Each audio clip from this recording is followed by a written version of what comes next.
오늘 설날입니다. 그리고 주일입니다. 작년에 보니까 성탄절날이 또 주일이었더라고요. 또 이번엔 또 이렇게 함께 설날이면서 주일인 경우가 생겼습니다. 우리 성도님들 가정에 새해 복 많이 받으시길 바랍니다. 늘 하나님의 은혜가 넘치는 가정이 되기를 주님 이름으로 축원합니다. 특별히 오늘 이렇게 멀리 가지 않으시고 교회에 오신 성도님들 참으로 감사를 드립니다. 우리의 삶은 늘 선택의 연속입니다. 학교 다닐 때부터 어떤 학교를 갈 것인가, 또한 학교를 졸업하면은 어떤 직장을 갈 것인가, 누구를 만날 것인가, 거의 선택을 한다고 보면은 맞을 것 같습니다.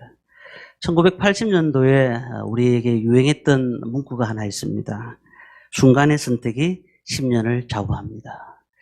순간의 선택 하나가 10년을 좌우한다는 그 광고 문구에 많은 사람들이 귀가 솔깃했습니다.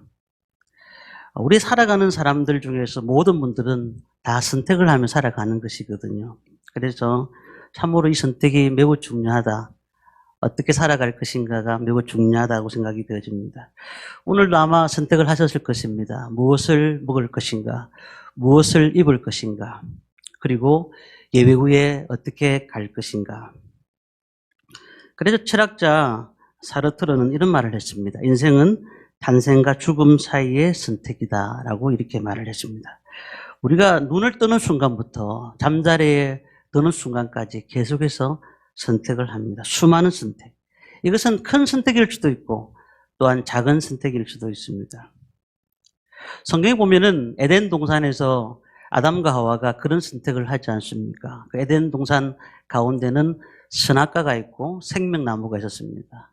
그들은 아마 생명나무를 먹었으면 큰 문제가 있지 않았겠지만 그들은 선악과를 먹었습니다. 아담과 하와는 그것을 먹으면서 유혹에 빠져서 하나님처럼 볼 것이라는 그 마귀의 유혹에 결국은 무너지기 시작합니다. 스스로 판단했습니다. 스스로 판단하고 결정하고 그리고는 그 선악과를 먹었던 것입니다. 아담의 후손으로 자란 우리들이 어떻습니까? 모든 저주 가운데, 늘 고난 가운데, 늘 아픔 가운데, 힘든 가운데 살아가고 있는 것을 알 수가 있습니다. 인생의 성공과 실패, 결국은 우리의 선택에 달려 있습니다. 우리가 어떤 것을 선택할 것인가, 무엇을 선택할 것인가. 놀랍게도 불행과 행복, 저주와 복, 오늘 말씀에도 나오지만은 이 모든 것들은 굉장히 중요한 우리에게 주는 메시지가 있는 것입니다. 15절 말씀을 우리 함께 읽도록 하겠습니다. 같이 읽습니다. 보라, 내가 오늘 생명과 복과 사망과 화를 내 앞에 두었나니. 두었다라고 되어 있습니다. 자, 이제 두었다. 너희들이 어떤 걸 선택할 것인가? 우리의 인생길에는 생명과 사망, 복과 저주가 있는데 두었다고 말씀하시죠. 그리고 우리가 복을 선택하면 우리에게 복이 임할 것이고 저주를 선택하면 저주가 임할 것이다. 생명을 선택하면 생명에 대한 것들이 우리에게 나타날 것이고 또한 저주를, 사망을 선택하면 아마 사망에 이르는 일들이 일어날 것이다. 그렇기 때문에 지금 우리의 삶들 가운데서 무엇을 선택하느냐는 매우 중요한 것입니다. 에덴 동산에 있는 선악과와 생명나무 중에서 어떤 것을 선택하면서 살기를 원하십니까?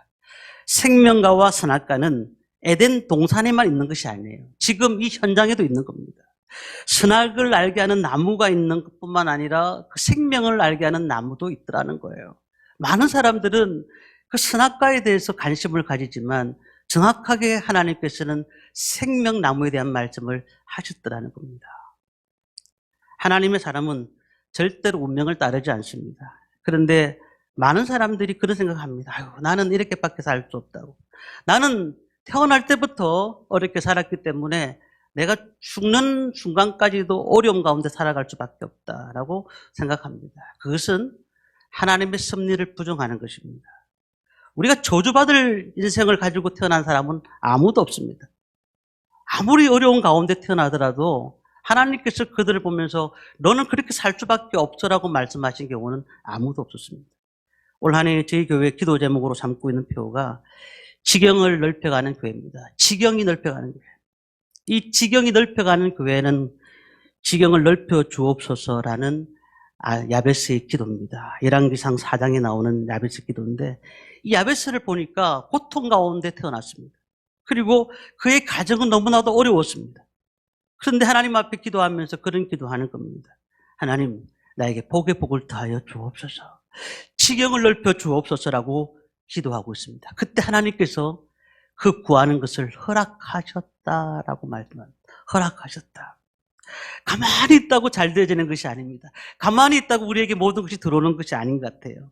구원은 선물로 우리에게 주셨던 것이지만은 우리가 최선을 다해서 모든 것은 다 선택하는 만큼 얻게 된다는 사실이죠. 그래서 성경은 운명론을 따르지 않습니다. 운명론은 사람의 의지에 관계없이 그 사람이 정해졌다는 거예요. 그렇게 살아가는 거지. 윌슨을 믿는 그 이슬람 교인들 보면은 이슬람적 18번째 15일을 알라에 의해서 결정되는 날이다 이렇게 말을 하죠. 그래서 그들은 인살라라고 말합니다. 인살라. 이게 무슨 말일까요? 알라의 뜻이다. 알라의 뜻. 전쟁을 하고 그리고 우리가 볼 때는 전혀 아닌 비윤리적인 것이지만 그들은 그것도 알라의 뜻이다라고 얘기를 하고요. 우리나라 사람들이 제일 1월 달부터 제일 많이 보는 데가 사주팔자를 많이 보지 않습니까? 사주란 사람이 태어난 생년월일을 말하는 것이고 그리고 자신이 태어난 생년월일에 따라서 4개의 기둥과 8개의 글자를 부여받는데 이것을 사주팔자라고 합니다. 타고난 운명이 있더라는 거예요. 그러니까 뭐 그 사람을 딱 보면서 야 당신은 원래 타고난 운명이 그런 것이야 라고 얘기하는 거예요. 근데 우리가 그것이 운명론에서 나온 것 아니겠습니까? 우리나라에 들어온 유교는 어떻습니까? 조상을 잘 모시면은 잘 된다는 것. 그리고 죽은 뒤에 조상한테 잘하면은 자신들에게 잘 된다는 것. 사실 우리가 그런 운명론은 아무런 의미가 없는 것입니다. 성경에 보니까 우리가 구원받은 것은 하나님의 놀라운 은혜인데 지금 우리가 살아가는 하나하나가 가장 어려운 가정에서 가장 힘든 가정에서 태어났다 할지라도 우리의 삶을 어떻게 살아가느냐에 따라서 우리의 인생은 달라질 수가 있다는 것이 성경에 있지라는 사실입니다. 그러니까 늘 실패합니다. 2022년도에도 실패했고 올 한 해도 가만히 생각해 보니까 더 안 될 것 같아요. 더 힘들 것 같아요. 그런데도 다시 일어나는 거예요. 다시 일어나요. 왜요? 하나님이 계시기 때문에 우리가 한번 무너지고 실패하고 좌절해도 하나님이 다시 우리에게 선물을 주시는 겁니다. 다시 일어나라고. 엘리야 선지자는 3년 6개월 동안 비가 내리지 않는 그 이스라엘 땅에서 하나님의 약속의 말씀을 믿고 아합왕에게 갔습니다. 그리고는 열왕기상 18장 11절에 이렇게 말합니다. 엘리야가 아합에게 이르되 올라가서 먹고 마시소서 큰 비소리가 있나이다. 갈멜산 꼭대기로 그는 올라가서 뭘 했습니까? 땅에 꿇어 엎드려서 얼굴을 무릎 사이에 넣고 기도하기 시작했습니다. 왜 얼굴을 무릎 사이에 넣었을까요? 주변 상황을 바라보지 않고 하나님만 바라보겠다는 그 심령이 들어있는 것 아니겠습니까? 그리고는 기도 후에 사언을 불렀습니다. 올라가 바다 쪽을 바라보라. 바라보았는데도 구름 한 조각 보이지 않는 겁니다. 보이지 않는 거예요. 열왕기상 18장 43절 보니까 7번까지 다시 가라라고 말을 했습니다. 7번째 지중해를 바라보니까 하늘을 바라보니까 손만한 작은 구름이 보이기 시작한 것이에요. 만약에 엘리야가 운명론자였더라면 7번까지 기도하지 않았을 것입니다. 1번, 2번 기도하다가 끝냈을 것입니다. 그러나 그가 7번을 기도했다는 것은 하나님의 신실하심을 포기하지 않았다는 거예요. 끝까지 주님을 믿고 갔다는 거예요. 기도에 무릎을 꿇은 것입니다. 우리 어인은 믿음의 사람들, 우리는 어인이라고 하는데 7번 넘어져도 다시 일어날 수 있는 사람들이 믿음의 사람인 줄 믿습니다. 왜냐하면 잠언 기자는 잠언 24장 16절에 이렇게 말합니다. 대저 어인은 7번 넘어질지라도 다시 일어나려니와 악인은 재앙으로 말미암아 엎드러지느니라. 어인과 악인의 차이가 뭘까요? 어인은 하나님을 신뢰하는 겁니다. 하나님을 온전히 신뢰하는 겁니다. 그러나 악인은 다시 일어나지 못합니다. 낙심하고 마는 겁니다. 하나님께서 이스라엘 백성들을 이끌고 약속하신 가나안 땅으로 들어가기 전에 이스라엘 민족들에게 얘기합니다. 자, 저 거리심산이 있다. 그리고 저 에발산이 있다. 저 그리심산에는 축복의 산이고 에발산은 저주의 산이다. 하나님의 말씀을 들으면 복을 누리게 될 것이고 하나님 말씀을 듣지 않으면 다른 신을 쫓으면 너희들은 저주를 받을 것이다. 결국 하나님께서 우리에게 주셨던 것이 뭘까요? 생명과 복과 그리고 또한 저주와 사망이 우리 가운데 있더라는 겁니다. 지금도 넓은 길과 좁은 길이 우리 가운데 있는 거예요. 우리가 지금 어떤 길로 가고 계십니까? 넓은 길로 가면 사람들이 많이 좋아합니다. 그래, 예수를 믿어도 같이 가야지, 함께 가야지. 그래, 좋아. 라고 얘기할 수도 있습니다. 그러나 우리는 좁은 길로 들어가라고 성경은 말하고 있어요. 그 좁은 길이 뭘까요? 사람들이 알아주지 않는 길입니다. 많은 사람들이 그 길에 대해서 얘기하지 않습니다. 예수를 믿어도 적당하게 믿어. 라고 얘기하는 분들이 많습니다. 그러나 그 좁은 길로 들어갈 때에 예수님의 십자가를 지는 길이고 그 십자가를 지는 길이 결국은 하나님이 기뻐하시는 길이라는 사실입니다. 많은 사람들은 다 복을 선택할 것입니다. 당연한 건 아니겠습니까? 그러나 아브라함에게 하나님께서 말씀하셨던 것이 무엇일까요? 내 고향과 친척집을 떠나서 내가 지시할 땅으로 가라. 내 고향이라는 것은 굉장히 나를 삶을 윤택하게 했던 그 집 아니겠습니까? 그곳에 재산도 있습니다. 많은 것들이 그곳에 있습니다. 그곳을 떠나서 하나님이 지시할 땅으로 가라고 말씀하신 것. 후자를 선택했습니다. 하나님께서 아브라함을 통해서 믿음의 조상으로서 그를 통해서 일을 하셨던 겁니다. 바벨론의 포로로 끌려갔던 다니엘도 마찬가지입니다. 왕이 먹는 아주 맛있는 것들, 신장 음식과 포도주를 먹을 수 있는 놀라운 그런 위치에 있었지만은 그가 그것을 거절하고 거룩함을 선택합니다. 결국 그는 놀라운 하나님의 영향력 있는 삶을 살았습니다. 다윗도 마찬가지입니다. 우리 신앙은 어떻습니까? 우리의 삶이 하나님 말씀을 통하여서 어떤 삶을 선택하느냐에 따라서 우리의 인생은 달라지게 되는 것입니다. 사망이 아닌 생명을 선택하는 것이 우리가 해야 할 것입니다. 이것이 뭘까요? 오늘 본문의 말씀 보니까 바로 하나님을 사랑하는 것입니다. 오늘 본문에서 하나님은 내가 오늘 생명과 복과 사망과 화를 내 앞에 두었다. 곧바로 내 하나님 여호와를 사랑하라 라고 말씀합니다. 하나님을 사랑하는 것, 우리가 이것에 대해서 말을 할 수가 있겠습니까? 세상을 더 사랑할 수밖에 없습니다. 세상의 것들이 더 좋은데요, 뭐. 그런데 하나님을 사랑하기보다는 세상을 더 사랑하는 경우가 많습니다. 눈에 보이는 물질과 명예와 쾌락을 더 좋아하는 것이 인간입니다. 오늘 설명절입니다. 믿는다는 것은 세상과 다른 것이에요. 뭐가 다를까요?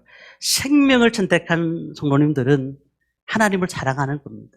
하나님을 사랑한다는 것은 결국은 오늘 친척들을 만나고 부모 형제들을 만날 때에 내가 정말 내가 어떠한 사람인지를 보여주는 것입니다. 내 얼굴에서, 내 삶 가운데서. 많은 사람들이 돈 때문에 낙심하고 걱정하고 있을 때 우리는 하나님이 계시기 때문에 그 환경을 지배하는 하나님을 믿고 있기 때문에 우리는 늘 마음속에 평안함이 있다는 사실입니다. 그러니까 우리는요, 이 생명을 선택한 것이 얼마나 은혜가 되는지 몰라요. 이 설명절에 많은 분들에게 나는 다른 건 다 몰라도 나 예수 하나 선택한 것이 가장 큰 복이다. 이렇게 말하시기를 바랍니다. 그렇다면 하나님을 사랑하는 것이 무엇일까요? 저는 세 가지를 간단하게 말씀드리고 말씀을 마치려고 합니다. 첫 번째는 하나님의 말씀을 지켜 행하는 것입니다. 우리 16절 말씀을 함께 읽도록 하겠습니다. 같이 읽습니다. 곧 내가 오늘 내게 명령하여 내 하나님 여호와를 사랑하고 그 모든 길로 행하며 그의 명령과 규례와 법도를 지키라 하는 것이라. 그리하면 내가 생존하며 번성할 것이요 또 내 하나님 여호와께서 내게 가서 차지할 땅에서 내게 복을 주실 것임이니이다. 아멘. 하나님을 사랑하고 그의 말씀을 청종하며 그를 의지하라. 하나님 말씀을 지키고 행하는 것. 요한복음 14장 15절에 이렇게 말합니다. 너희가 나를 사랑하면 나의 계명을 지키라. 요한일서 5장 3절에 보니까 하나님을 사랑하는 것이 이것이니 우리가 그의 계명들을 지키는 것이라. 그의 계명들은 무거운 것이 아니로다. 이 말씀을 정리하면 그렇습니다. 하나님을 사랑하는 것이 주님이 우리에게 주신 계명이라는 것입니다. 그 계명은 무겁게 우리에게 오는 것이 아니라는 거예요. 그 말씀에 충종하라. 그 말씀을 들어라. 그 말씀을 들으면 그 말씀에 하나님의 사랑이 넘치게 된다는 사실이죠. 그래서 우리가 이렇게 생각하셔야 돼요. 하나님을 그냥 업무적으로 사랑하는 것이 아니라 하나님과의 관계가 사랑으로 시작되어야 된다는 겁니다. 억지로 계명을 지키려고 하면 잘 안 됩니다. 율법이 되는 겁니다. 그런데 하나님이 주시는 기쁨으로 말씀으로 우리가 살아간다면 그 사랑 때문에 그 율법을 지키는 것이 감사한 것이고 그 사랑 때문에 하나님의 일들을 감당하는 것이 너무나 좋은 것입니다. 기독교는 용서의 종교지 않습니까? 손양한 목사님이 두 아들을 죽인 공산당 안재선을 양자로 삼았고 목회자로 만들었습니다. 하나님을 사랑하고 그 사랑이 그 가운데 있었더니 그 영혼을 사랑하게 되더라는 겁니다. 또한 우리 선교사님으로 가 있는 모든 자녀들, 특별히 우리 한국의 선교 지역에 오셔서 순교하셨던 분들, 그 자녀들이 아직도 미국에 사는 분들이 있는데 그분들이 한국을 저주하는 것이 아니라 한국을 축복하고 있다는 사실입니다. 왜냐하면 생명을 선택했던 하나님의 사랑으로 인해서 그가 죽음으로 말은 했지만은 하나님을 사랑하는 그 마음들을 그 자녀들은 분명히 알고 있기 때문에 그런 것입니다. 두 번째는 하나님을 사랑하는 것은 탐심을 버려야 됩니다. 17절, 18절 말씀 보면 이렇게 말씀이 있습니다. 그러나 내가 만일 마음을 돌이켜 듣지 아니하고 유혹을 받아 다른 신들에게 절하고 그를 섬기면 내가 오늘 너에게 선언하노니 너희가 반드시 망할 것이라. 유혹을 받아서 다른 신을 섬기면 반드시 망할 것이다. 가나안 땅에 들어가기 전에 광야 생활이 얼마나 은혜스러웠습니까? 하나님 필요한 것들 적절하게 주셨잖아요. 만나도 메추라기도. 그들이 원망해도 하나님은 다 좋은 것으로 갚아주셨습니다. 왜요? 가나안 땅이 어떻게 살아야 될지를 말씀하셨습니다. 그런데 이 가나안 땅에 들어가자 7 족속을 몰아내라고 했는데 불구하고 그들은 그 7 족속이 섬기는 종교를 믿기 시작했습니다. 우상을 섬겼더라는 겁니다. 왜요? 탐심이라는 우상 때문에, 탐심 때문에. 결국은 아수르, 바벨론에게 멸망당하고 말았더라는 겁니다. 우리 예수 믿는 사람들은 이 탐심이 우상이라는 사실을 알고는 다 벗어버려야 됩니다. 탐심은 우상 숭배다라고 말씀합니다. 예수님께서 마태복음 6장 24절에 이렇게 말씀합니다.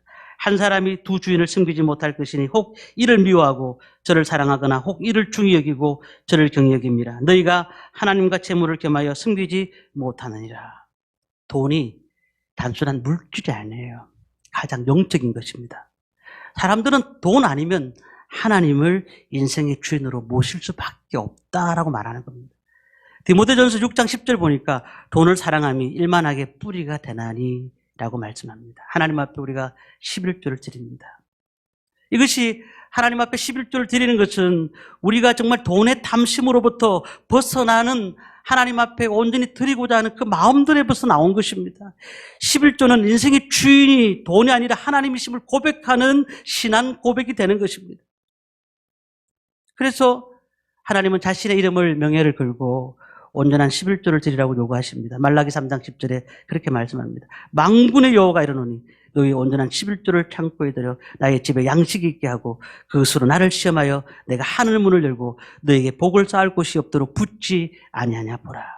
하나님은 우리의 믿음으로 판단하십니다. 예수님께서 이 땅에 오셔가지고 사람들의 병을 고치실 때 내 믿음이 크도다 라고 말씀하셨습니다. 그리고 힘든 자들에게 믿음이 작은 자여 라고 책망도 하셨습니다. 그리고 또한 물질이 있는 곳에 내 마음이 있다라고 말씀하셨습니다. 하나님을 사랑하는 것은 우리가 가지고 있는 생각들, 탐심들을 버리는 것입니다. 세 번째는 하나님을 사랑하는 것은 성령님의 인도를 받는 것입니다. 우리가 이 땅에 무엇으로 살아가고 계십니까? 성령님이 우리를 이끄셔야지 사망에서 생명으로 이끌어갈 수가 있는 겁니다. 육신의 소욕에 따라 살지 않고 성령의 인도하심을 따라 사는 것 우리가 해야 할 것입니다. 우리가 예수님을 믿음으로 구원을 받고 하나님의 자녀가 되는 그 순간 성령님이 우리 가운데 늘 임하게 되십니다. 그렇기 때문에 사도 바울은 누구든지 그리스도의 영이 없으면 그리스도의 사람이 아니다 라고 말씀하고 있더라는 겁니다. 오늘 우리 2023년도를 어떻게 살아가고 계십니까? 진리의 성령님이 우리 가운데, 우리 가정 가운데, 우리 직장 가운데, 우리 사업장 가운데 늘 인도하실 줄 믿습니다. 하나님께서 그렇게 인도하셔야 우리의 삶이 편안해지고 은혜가 넘칠 줄 믿습니다. 요한복음 16장 13절 보니까 그러나 진리의 성령이 오시면 그가 너희를 모든 진리 가운데로 인도하시리니라고 말씀합니다. 오늘 우리는 성령에 따라 행하시는 한 해가 되시기를 바랍니다. 지금 우리의 삶은 나그네 인생을 겪고 있습니다. 언제 하나님이 우리를 부르시면 갈 때가 되면 가야 되는 삶입니다. 그렇다면 지금 우리의 삶을 어떻게 살아가고 있습니까? 내 판단대로, 내 계획대로 살아가고 계십니까? 아닙니다. 성령이 우리 가운데 오셨으니 이제 우리가 우리 힘으로 살아가는 것이 아니라 성령님의 인도하심을 따라서 살아가는 우리 성도님들 되시기를 바랍니다. 출애굽한 이스라엘 민족들이 어떻게 인도를 받았을까요?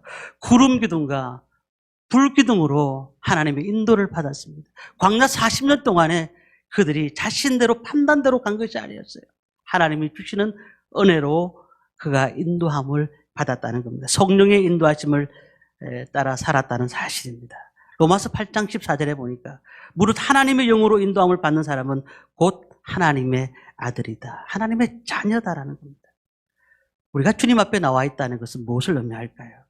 주님 앞에 나와 있다는 것은 하나님의 자녀로서 기쁨과 봉사와 은혜로서 이 시간에 주님 앞에 나와 있는 것 아니겠습니까? 이런 성도들은 다 성령님의 인도함을 받아야 될 줄 믿습니다. 죄와 사망의 법에서 해방되어서 하나님의 아들이 되었던 우리가 주님 안에서 어떠한 삶을 살아야 될지를 늘 생각하시기를 바랍니다. 그래서 로마서 8장 6절에 보니까 육신의 생각은 사망이요 영의 생각은 생명과 평안이다 라고 말씀하셨습니다. 오늘 우리가 이렇게 설명절을 맞이해서 저희 교회 성도님들도 반 이상은 다 나가셨어요. 다 뒤에 나가셨는데 근데 제가 오늘도 아침에 기도하면서 그런 생각을 했었습니다. 그래도 남아있는 분은 있다. 누가 있을까? 우리 청년들이 남아있습니다. 오늘 10명의 청년들이 찬양도 하고 우리 집사님들 오셔서 너무 감사하지만 우리 청년들은 어떤 상황이라도 집에 안 가요. 안 가서 이곳에 예배를 같이 드리는데 제가 그런 생각이 들었습니다. 제가 큰 사역은 못하지만은 그 영혼들 하나하나가 이 청년들이 중학교 2학년 때부터 훈련받아서 고등학교, 대학교 그리고 지금 성인이 되어가지고 직장생활을 하고 있는 청년들인데 우리가 내 힘으로 교회 사역을 하게 되면 참으로 힘든 겁니다. 그런데 성령의 인도하심을 받아서 사역을 했는데 30명의 그 청년들이 지금은 12명의 청년들이 남아서 주일을 잘 감당하고 있습니다. 근데 우리 힘으로 할 수 있는 것이 아니에요. 내가 사역을 할 수 있는 것이 아니에요. 하나님의 역사 가운데서 할 수가 있는 것입니다. 생명을 선택한다는 것이 무엇일까요? 오늘 우리는 사망이 아닌 생명을 선택한다는, 저주가 아닌 복을 선택한다는 것은 우리는 말씀을 따라 지키는 것입니다. 세상의 유혹에 따라 가는 것이 아니에요. 이제는 성령님의 인도하심을 따라 가는 것입니다. 오늘 저와 모든 성도님들 주님께서 주시는 은혜가 무엇인가를 늘 생각하면서 올 한 해 2023년도에 하나님이 주시는 은혜를 통해서 말씀으로서 또한 하나님이 주시는 은혜로서 날마다 승리하며 살아가는 저와 모든 성도님들 되시기를 주님의 이름으로 축원합니다.